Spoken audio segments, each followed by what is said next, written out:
자, 오늘 우리 함께 나눌 말씀은 마태복음 말씀입니다. 마태복음 1장 18절에서 25절 말씀. 마태복음 1장 18절에서 25절 말씀입니다. 자, 제가 한 절 읽고 여러분들 한 절 읽고 교독하도록 하겠습니다. 예수 그리스도의 나심은 이러하니라. 그의 어머니 마리아가 요셉과 약혼하고 동거하기 전에 성령으로 잉태된 것이 나타났더니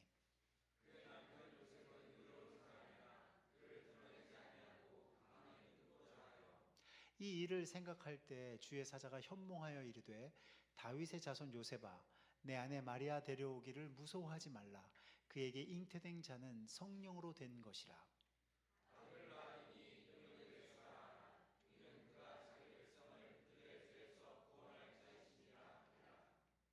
이 모든 일이 된 것은 주께서 선지자로 하신 말씀을 이루려 하심이니 이르시되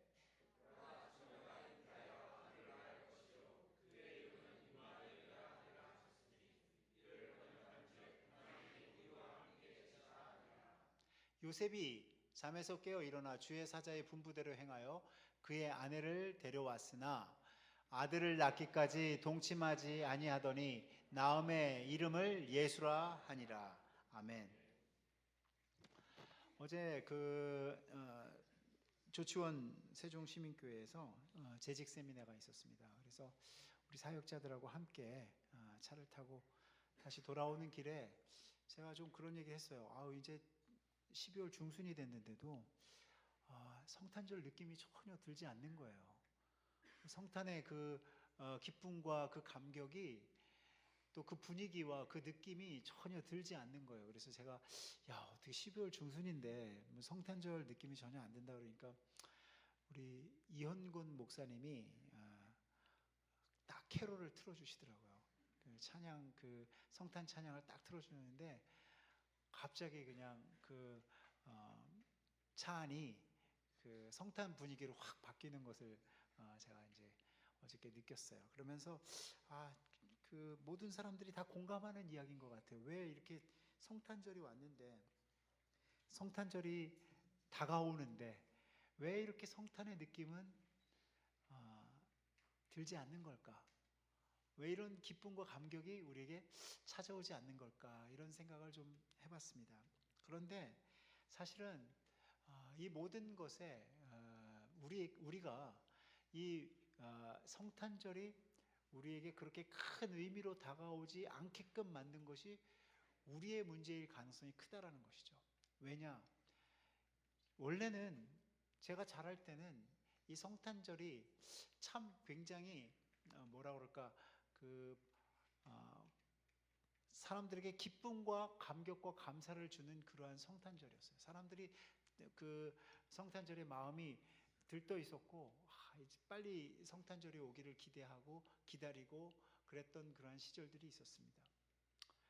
그런데 어느덧 이제는 이 성탄절이 그닥 그렇게 크게 느껴지지 않고 또 그렇게 감격으로 다가오지 않고 기쁨으로 다가오지 않는 그 이유가 뭘까라고 가만히 생각을 해보면 그런 것 같아요. 이 성탄절을 우리가 무엇으로 만들었는가라는 것을 우리가 좀 생각해봐요. 우리가 이 성탄절을 어떻게 변질시켰는가, 우리가 성탄절을 어떻게 바꾸었는가 가만히 생각을 해보면 이 성탄절을 세상이 이제는 더 이상 기다리지 않고 기대하지 않는 이유는 거룩한 성탄절을 이 상업적인 목적으로 사용했어요.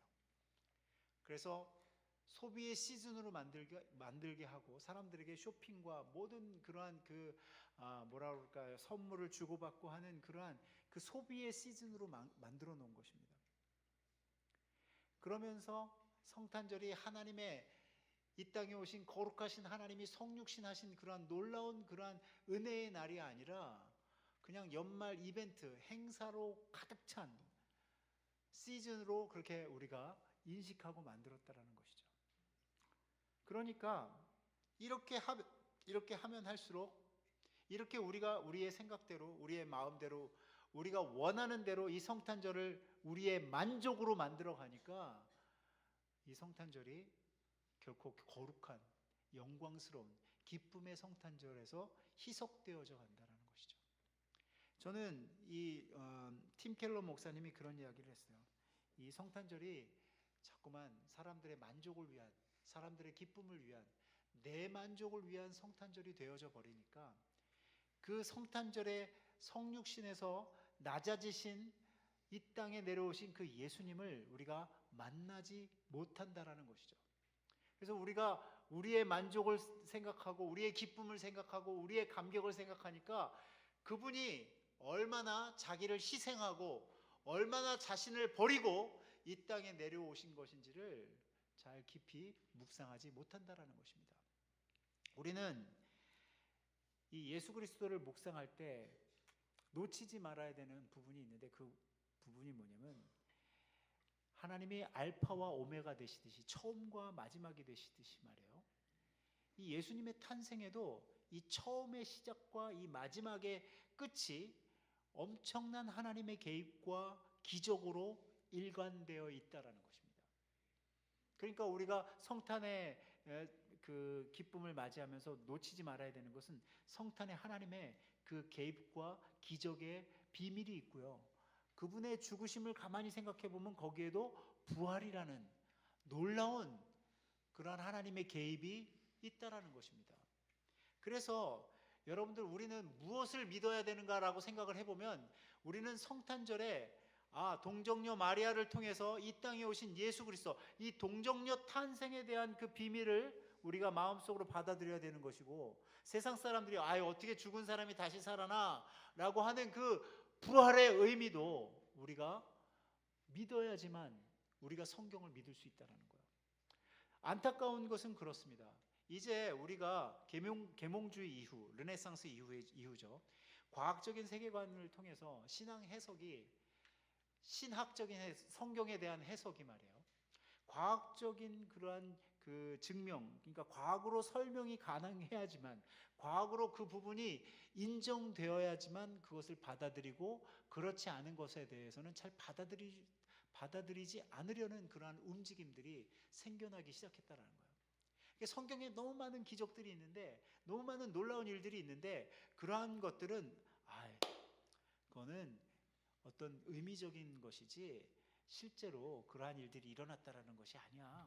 우리는 노아의 홍수, 모세의 홍해, 기적적인 그러한 사건들을 하나님의 기적, 하나님의 개입이라고 생각하지만 어떤 사람들은 자유주의적인 그러한 그 신앙을 갖고 있는 사람, 자유주의적인 신학을 갖고 있는 사람들은 아주 손쉽게 그 노아의 홍수설, 홍해설 이러는 무슨 전설 따라 삼천리처럼 말이에요. 그러한 이야기들을 하나의 신화처럼 만들어 버리니까 이 성경의 내용이 사람들에게 어떨 때는 굉장히 의심을 갖게 되는, 이거 정말 이런 일이 정말 있을 수 있을까? 라고 생각하는 일들이 벌어진다라는 것이죠. 그래서 저는 그렇습니다. 신앙은 과학을 반대하지 않아요. 신앙은 과학을 반대하지 않고 단지 신앙이 과학을 초월할 뿐입니다. 그래서 초자연적인 영역이 분명히 성경 안에 있어요. 그러면 동정녀 탄생을 우리가 제거하면 성육신의 신비도 그분의 부활도 같이 무너지는 거예요. 그렇기 때문에 우리가 십자가와 부활이 강조되듯이 동정녀 탄생도 우리가 강조되어야 될 부분 중에 하나라는 것입니다. 성경에 나와 있는 기적들은 괜히 일어난 기적들이 아니에요.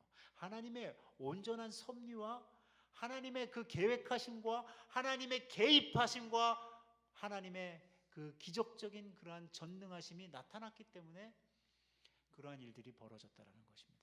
그래서 저는 오늘 여러분들이 조금 받아들이기 힘든, 어쩌면 아직까지도 잘 이해하지 못하고 받아들여지지 않는 이 동정녀 탄생에 대해서 오늘 여러분들과 함께 나누려고 합니다.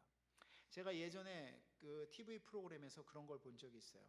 한 분은 굉장히 신실한 독실한 크리스찬이면서 변호사예요. 그리고 한 사람은 굉장히 급진 그 좌파죠. 그리고 굉장히 진보적인 사람입니다. 두 사람이 토론을 하기 시작했어요. 그래서 내가 그 토론에 굉장히 관심을 갖고 들어봤습니다. 근데 그 토론을 하는 과정 속에 이 변호사가 뭐라고 얘기했냐면, 저는 사실 예수님을 믿는 크리스찬입니다. 그렇기 때문에 제 신앙 양심상 이거는 제가 받아들일 수가 없어요. 이거는 제가 용납할 수가 없습니다. 이렇게 얘기했을 때 갑자기 진보적인 그러한 생각을 갖고 있는 이 토론자가 갑자기 눈이 커져요. 이분이, 내가 알고 있기로는 이분이 목사 아들이에요. 목사 아들인데 지금은 믿음 안에 있는 사람이 아니, 신앙 안에 있는 사람이 아닙니다. 마치 말이에요, 이 변호사가 나는 그리스도인이고 내 신앙 양심상 그렇게 그것을 받아들일 수가 없습니다라고 얘기하는 이 순간에 말이에요, 이분의 눈이 커지면서 마치 그 정말 먹이를 찾은 그러한 들짐승처럼 말이에요, 달려드는 거예요. 아, 그래요? 기독교인이세요? 아, 예수님을 믿으세요? 이 변호사님이 대답하면, 네, 저는 예수님을 믿습니다. 그랬더니요, 이 상대방 측에서 뭐라고 얘기하냐면, 이 변호사에게, 아, 그럼 동정녀 탄생도 믿으시겠네요. 동정녀 탄생도 믿으시겠어요? 그러니까 이 변호사님이, 네, 저는 성경에 나와 있는 내용들을 다 믿습니다. 그랬더니 이 상대방 토론하고 있는 이분이 갑자기 조롱하는 눈빛으로 픽 웃으면서, 아, 동정녀 탄생을 믿으시는군요 하면서 다시 이 사람과 계속 대화를 할 수 없다라는, 아니, 이 사람과 계속 토론할 수 없는, 이 사람 상식 밖의 사람이라는 그러한 태도로 일관하는 것을 제가 봤어요. 그러면서 뭘 생각했냐면, 아, 세상은 우리가 하나님의 기적을 믿는 것에 대해서 조롱하는구나. 우리가 하나님의 그 개입하심과 하나님의 전지전능하심을 통해서 일어나는 그 사건들에 대해서 우리가 받아들이고 믿는 것에 대해서 세상은 조롱하고 비웃는구나. 그 조롱하고 비웃는 그 사람도 사실은 참 안타까운 일이긴 하지만 그 사람은 목사 아들이에요. 그래서 제가 그 모습을 보면서 무엇을 생각했냐면, 그렇습니다. 여러분들 신앙 안에서 양보하지 말아야 될 것들이 있어요. 물러서지 말아야 될 것들이 있습니다. 거기에서 한 발 물러서면 다 무너지는 거예요. 여러분들이 하나님에 대한 믿음, 하나님이 성육신해서 이 땅에 오셨다라는 것, 이 땅에 오신 예수 그리스도는 이 땅에 오신 하나님이라는 그 사실을 여러분들이 받아들이지 않고 여러분들이 믿지 못하고 여러분들이 신뢰하지 못하면, 그러면 그 나머지는 다 함께 무너지는 거예요. 그래서 여러분들은 이 성경에 나와 있는 이 기적적인 사건들에 대해서 깊이 한번 바라보고 묵상해보고, 내가 이 사실을 믿고 있는지 아니면 내가 이 사실을 믿고 있지 않는지에 대해서 스스로 한번 점검해 보셔야 됩니다. 저는 이 동정녀 탄생에 대한 이 오늘 같이 읽은 이 본문이 우리의 믿음에서 굉장히 중요한 역할을 하고 있다는 것을 저는 확신합니다. 그렇기 때문에, 어떻게 처녀가, 남자를 알지 못하는 처녀가 어떻게 아기를 낳을 수 있어요? 라고 하는 그 세상에게 우리가 당당하게 이야기할 수 있는 이 동정녀 탄생이 왜 필요한지를, 아니, 이 동정녀 탄생은 필연적으로 있어야 될 일이었다라는 것을 여러분들 깨닫고 증거하시고 선포하시는 저와 여러분 되시기를 주님의 이름으로 간절히 축원합니다. 예, 오늘 한번 우리 같이 말씀을 보겠습니다. 우리 같이 읽어볼까요? 시작. 예수 그리스도의 나심은 이러하니라. 그의 어머니 마리아가 요셉과 약혼하고 동거하기 전에 성령으로 잉태된 것이 나타났더니. 예, 지금 이 마태복음에서 우리에게 이야기하고 있는 이 예수님의 탄생에 대해서 42대의 족보를 이야기하고 내려왔는데, 결국은 뭐냐면 마지막에 요셉과 동거하기 전에 라는 말이 있어요. 그러니까 여인이 남자를 알지 못하기 전에 뭐라고요? 성령으로 잉태됐대요. 그러면 저 말이 도대체 무슨 말일까? 마리아가 요셉과 약혼하고 동거하기 전에 성령으로 잉태된 것이 나타났다는 것이 도대체 무엇을 이야기하는 걸까라고 우리가 가만히 묵상해 보면, 여기에서 우리가 빠지지 말아야 되는 게 뭐냐면 유대인들의 결혼 전통 습관이에요. 이 결혼 전통 습관이 뭐냐면, 유대인들은 이미 정혼을 합니다. 이 정혼을 할 때는 아주 어렸을 때부터 여인이 너의 아내야, 저 형제가 너의 남편이야라고 정해놓는 거예요. 정혼한 사이죠. 그런데 이때는 너무 어리기 때문에 결혼이라고 보지 않아요. 그런데 이렇게 정해놓은 이 아이들이 자라서 어느 날 약혼을 하면 이 약혼은 결혼한 거나 마찬가지예요. 정혼해서 약혼을 하면 이제 그것은 유대의 관습에 의하면 결혼한 것입니다. 그렇기 때문에 약혼한 사이에서 헤어지게 되면 이혼 증서를 써줘야 돼요. 그러니까 이 약혼이라는 것이 이미 결혼한 부부였다라는 것을 여러분들 알고 있으셔야 돼요. 그런데 뭐만 안 한 거예요? 동거만 안 한 거예요. 같이 살고 있지 않는 거예요. 그럼 같이 살고 있지 않은 상태에서 지금 남편이 아내를 데려오기 위해서 준비하고 있다가 적정한 날이 찾아오면, 준비가 다 되면 신부를 데리고 와서 함께 동거하는, 그래서 세 가지 단계로 이 유대인의 관습에 결혼이 이루어지는 거예요. 어떻게 해요? 정혼하고 약혼하고 그리고 동거하게 되는 것. 이 세 가지 과정으로 거치는 것입니다. 지금 이야기하고 있는, 이 설명하고 있는 것은 이미 마리아와 요셉은 약혼한 상태예요. 그러니까 결혼한 상태라는 거죠. 그리고 아직 뭐만 안 한 거예요? 동거만 하지 않은 상태라는 거예요. 그러면 이 상태에서 만약에 여인이 요셉과 동거하지 않은 상태에서 아이를 갖게 된다. 이러면 이거 굉장히 어마어마한 문제가 일어나는 것입니다. 어떤 문제가 일어나요? 이거는 부정한 일로 간주되어서 유대의 율법에 의해서 돌에 맞게 되어 있어요. 돌에 맞아 죽게 되어 있습니다. 그러면 중요한 것은 무엇이냐면 지금 마리아는 그런 일이 없는데, 다른 남자와 동침한 적이 없는데 지금 마리아는 아이를 잉태하게 된 것이고, 그리고 그 사실을 안 요셉은 어떻게 인식해야 되느냐? 아, 저희 여인이 나와 동거하기 전에 임신을 했기 때문에 저 여인은 지금 부정한 여인이고 다른 남자와 함께 동침했구나 라고 생각할 수밖에 없는 상황이라는 거예요. 그런데 천사가 나타나서 마리아에게 그렇게 얘기했어요. 지금 너는 성령으로 잉태된 것이다 라고 했을 때 이 마리아가 놀랍게도 그 사실을 받아들여요. 어떻게 해요? 주의 계집종이오니 나는 주의 종입니다. 그 말씀대로 이루어지리이다. 그러니까 나는 하나님의 말씀이 내 삶 가운데서 이루어지는 것을 받아들이겠습니다 하는 그러한 마음으로 그 천사의 예언을, 그 천사가 고지한 것을, 수태고지한 것을 받아들여요. 근데 문제는 뭐냐면 마리아가 받아들이면 뭐 하냐고요? 요셉이 그것을 알지 못하는데. 그래서 중요한 것은 무엇이냐면 여기에서 요셉이 어떻게 행동하느냐예요. 요셉이 어떻게 행동하느냐. 자, 같이 한번 읽어보자. 얘들아, 요셉이 어떻게 행동하는지 한번 잘 읽어보자. 자, 같이 한번 읽어볼까요? 시작. 그의 남편 요셉은 의로운 사람이라 그를 드러내지 아니하고 가만히 끊고자 하여 이 일을 생각할 때 주의 사자가 현몽하여 이르되 다윗의 자손 요셉아, 내 아내 마리아 데려오기를 무서워하지 말라. 그에게 잉태된 자는 성령으로 된 것이라. 여기 지금 요셉 형제가 앉아 있어요.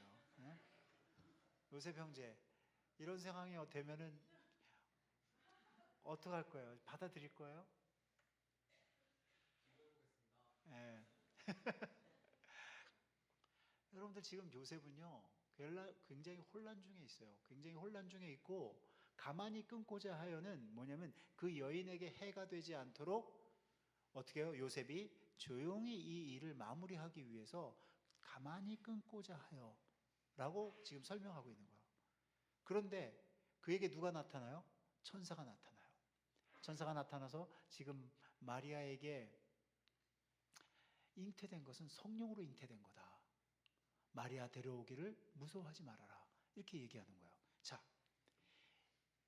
제가 하나님 말씀에서, 하나님 이 성경을 읽을 때 하나님 말씀에서 정말 안심하는 부분이 바로 이러한 부분이에요. 하나님이 마리아에게 얘기했는데 마리아에게 얘기하고 요셉한테 얘기 안 하면 어떻게 돼요?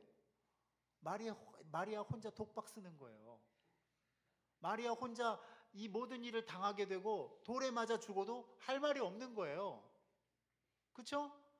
그런데 그렇게 하지 않고 천사가 요셉에게도 가서 이 상황을 정확하게 이야기하는 거죠. 저는 사실 교회에서 이 젊은 청년 자매들이 이렇게 연애하는 거에 대해서 되게 관심이 많은 사람이에요. 그래서 어떻게든 교회 안에서 처녀 총각들이 만나서 그래서 가정을 이루고 교회 안에서 결혼을 하게 만드는 것에 대해서 저는 굉장히 찬성하고 그것을 추구하는 사람이에요. 그래서 교회 안에서 좋은 형제와 자매가 있으면 저놈들이 좀 잘 교제해서 좀 결혼했으면 좋겠다 하는 그러한 친구들도 있어요. 아직 너네들은 아니야. 너네들한테는 그런 생각이 없는데 좀 큰 청년 형제 자매들한테는 그런 마음이 있어요. 그런데 말이야, 얘들아 잘 들어봐. 이거 너네들 정말 정확하게 알아야 돼. 뭐냐면 어떤 한 자매가 날 찾아와. 목사님 하고 찾아와. 그래서 왜? 목사님, 하나님께서 저 형제를 나한테 허락하신 것 같아요. 그게 무슨 소리야? 자기 마음속에 저 형제가 자기의 배우자인 것 같다는 거야. 얘들아, 그러면 내가 뭐라고 얘기하냐면, 어떻게 해서 무엇 때문에 그런 확신이 왔어? 그러면 이 자매들이 보통 하는 얘기가 꿈속에서 자꾸 그 형제가 보여요. 얘들아, 꿈속에서 자꾸 그 형제가 보이는 건 하나님이 점주해 준 게 아니고 상사병이야. 알았지? 그거는 하나님이 점주해 준 게 아니란다. 그래서 내가 얘기해요. 정말 자꾸 하나님께서 그 형제를 너한테 보여주고 계셔. 예, 자나깨나 그 형제 생각뿐이에요. 그래서 제가 그 형제를 찾아갑니다. 불러요. 그래서 그 형제한테, 야, 저 자매가 지금 너에 대한 마음이 좀 있는 것 같은데 너는 좀 어떻게 생각하니? 이렇게 물어보면 이 형제는 전혀 아니야. 저는 그 자매에게 마음 없어요. 손톱만큼도 생각해 본 적이 없어요. 야, 너 그래도 교회 안에서 둘이 같이 막 만나서 재밌게 히히닥닥거리면서 얘기하고 그러던데 왜 그냥 교회에서 그냥 형제 자매로, 아니 오빠 동생으로 그냥 얘기하는 거지 전혀 그런 마음이 없습니다. 그래서 그런 상태에서, 전혀 마음이 없는 상태에서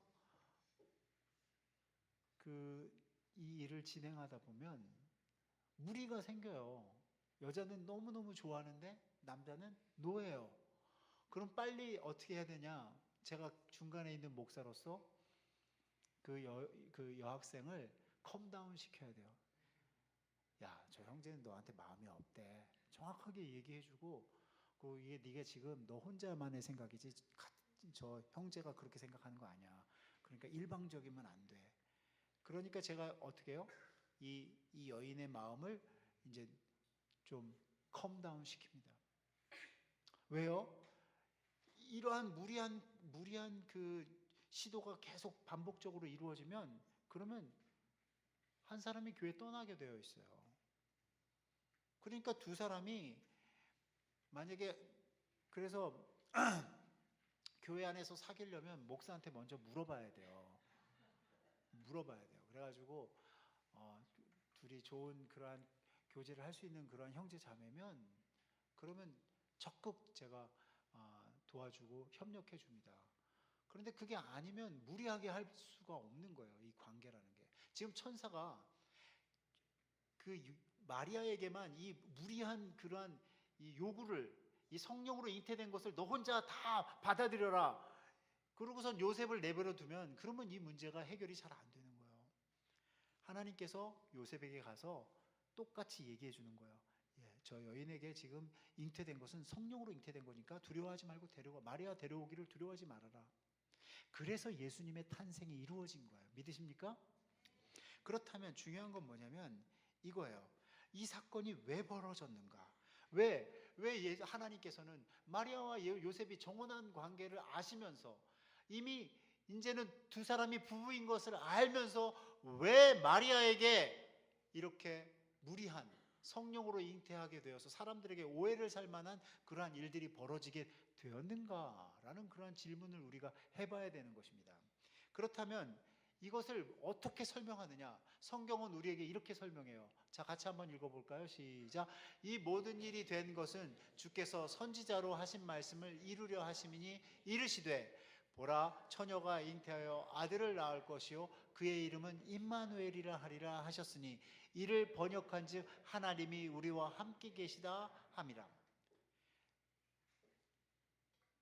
저는요, 성경에서 가장 제가 좋아하는 말씀 중에 하나가 이거예요. 이 모든 일이 된 것은 주께서, 우리 노란 글씨 한번 읽어보자. 얘들아, 저 노란 글씨 한번 같이 읽어보자. 시작. 선지자로 하신 말씀을 이루려 하심이니. 하나님은 신실하신 하나님이세요. 하나님은 우리에게 언약하신 것, 하나님은 약속하신 것, 하나님은 예언하신 것들을 다 성취하시는 하나님이십니다. 아멘? 예, 이걸 믿으셔야 돼요. 하나님은 허투루 이야기하신 적이 없어요. 하나님이 말씀하신 것은 반드시 성취되고 반드시 이루어집니다. 그러니까 지금 선지자로 하신 말씀이 무엇이냐? 처녀가 잉태하여 아들을 낳을 것이요 그 이름을 임마누엘. 임마누엘 뜻이 무엇이냐? 하나님이 우리와 함께 계시다라는 뜻이에요. 그러면 이것을 예수님이 태어나기 600년 전, 아니 700년 전에 이사야 선지자를 통해서 우리에게 말씀하셨어요. 그래서 이사야 선지자의 말씀이 어떻게 되어 있느냐? 같이 읽어볼까요? 시작.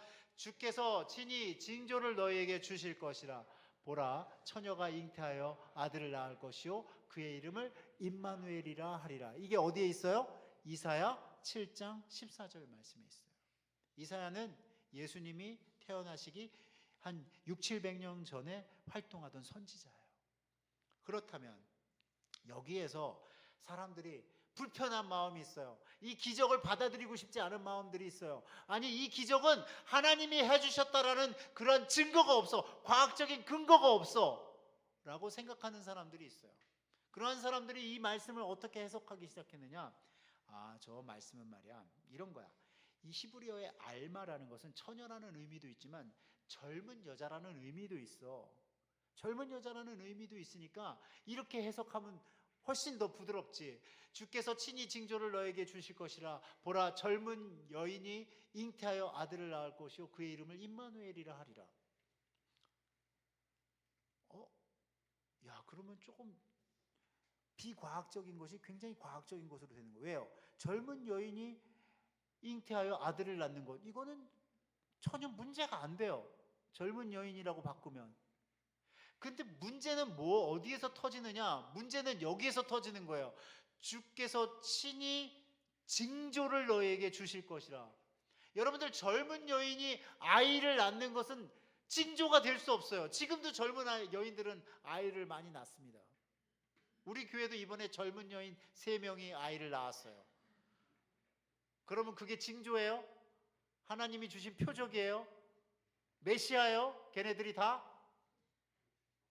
그렇지 않습니다. 그러니까 젊은 여인으로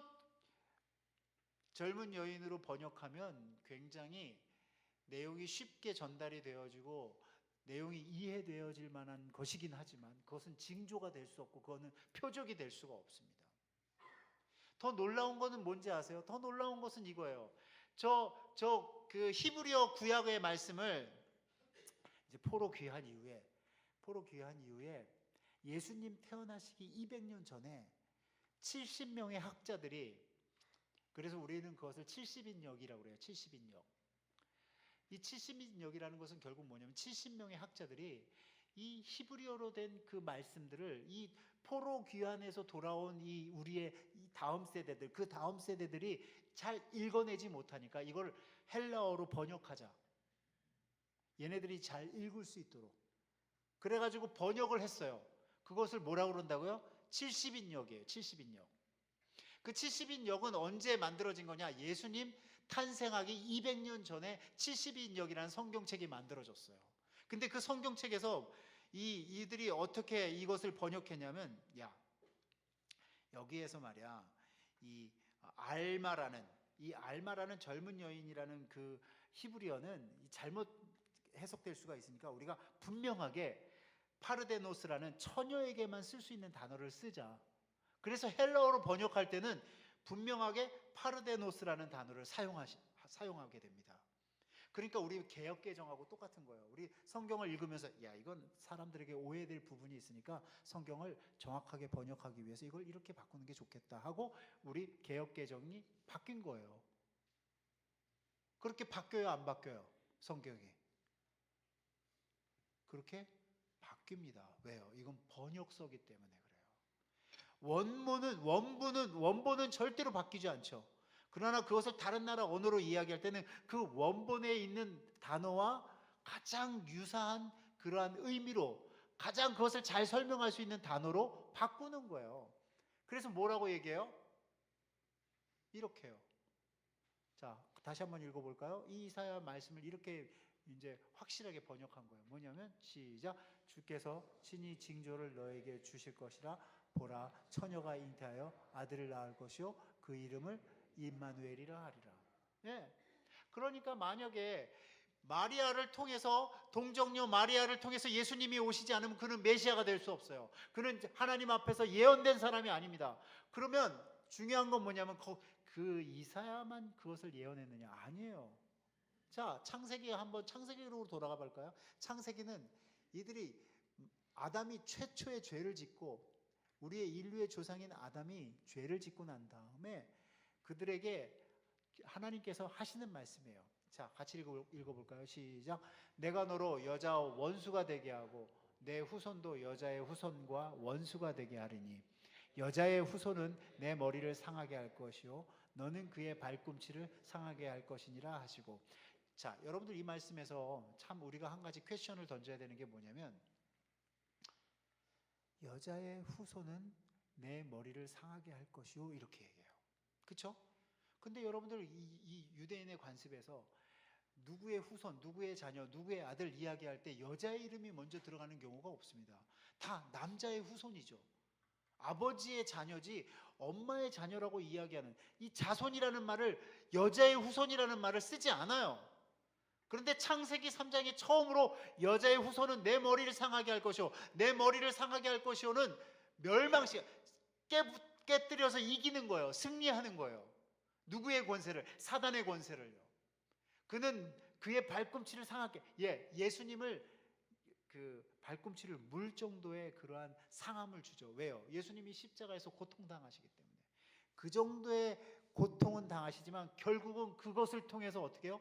그 머리를 깨뜨려 부시는 거예요. 승리하는 거예요. 죄와 사망의 권세 아래에 있던 우리 인류를 예수님께서 여자의 후손 처녀에게서 나신 그 메시아 예수님께서 깨뜨려 부신다라는 뜻입니다. 아멘? 이게 언제 나왔던 말씀이냐? 아담과 하와가 선악과를 따먹고 하나님 앞에서 꾸짖음을 들을 때 하나님께서 벌써 계획하고 계시는 거예요. 누구를요? 그의 아들 독생자 예수 그리스도를 통해서 온 인류를 구원하시기 위한 그것을 계획하신 거예요. 그래서 여러분들 성경은 누구에 대한 이야기인가? 자, 같이 한번 읽어볼까요? 시작. 너희가 성경에서 영생을 얻는 줄 생각하고 성경을 연구하거니와 이 성경이 곧 내게 대하여 증언하는 것이니라. 예, 성경은 누구를 증언하는 것이냐면 예수 그리스도를 증언하는 거예요. 구약은 예수님 오기 전에 앞으로 예수님이 오실 것이다 그 얘기를 하는 것이고, 신약은 예수님이 오셔서 이렇게 행하셨어 라고 얘기를 하는 거고, 신약의 마지막 부분은 뭐예요? 앞으로 그 예수님이 다시 오실 것이야 라는 것을 이야기하는 거예요. 그럼 성경이 다 누구 얘기예요? 누구 얘기예요? 그래서 예수님이 당당하게 요한복음 5장 39절에서 이 성경이 곧 내게 대하여 증언하는 것이니라 이렇게 얘기하는 거예요. 알겠니 얘들아? 알겠어? 고개 좀 끄덕거려봐. 이제 알겠으면. 그래. 오케이. 그러면 내가 이제 마지막으로 더 확실한 증거를 하나 보여줄게. 자, 중요한 것은 무엇이냐면 이 아담의 이 그 의미가 무엇이고 예수님의 의미가 무엇인가를 가만히 생각해 보면 아담도 어찌 보면 말이에요. 아담도 아버지가 없어요. 그렇죠? 육신의 아버지가 없습니다. 육신의 아버지라고 얘기하는 건 하나님이 그를 최초의 인간으로 창조하셨어요. 그렇죠? 근데 그 아담의 의미가 인류에게 어떻게 전달이 됐느냐? 아담이 죄를 지으니까 세상에 그 죄가 들어온 거예요. 사망이 온 거예요. 왜? 정령 죽으리라 얘기했는데 그 말을 흘려듣고 선악과를 따먹기 때문에 이 땅에 뭐가 들어왔어요? 사망이 온 거예요. 누구를 통해서요? 누구를 통해서 사망이 왔다고요? 아담을 통해서 사망이 온 거예요. 원래는 영원히 살 수 있는 존재였는데 아담이 죄를 지음으로 인해서 사망이 찾아온 거예요. 그래서 사망이 모든 사람에게 이르렀느냐? 왜? 아담이 죄를 지어서 사망이 왔는데 왜 우리한테 오느냐? 원판이 아담인 거예요. 원판이. 여러분들 조폐공사 가면요, 원판이라는 것이 있어요. 그래서 그 원판에서 계속 뭐를 찍어내요? 돈을 찍어냅니다. 그러면 이 돈은 뭐를 통해서 찍었기 때문에? 이 원판에 의해서 찍혔기 때문에 이 돈은 다 똑같아요. 다를 수가 없어요.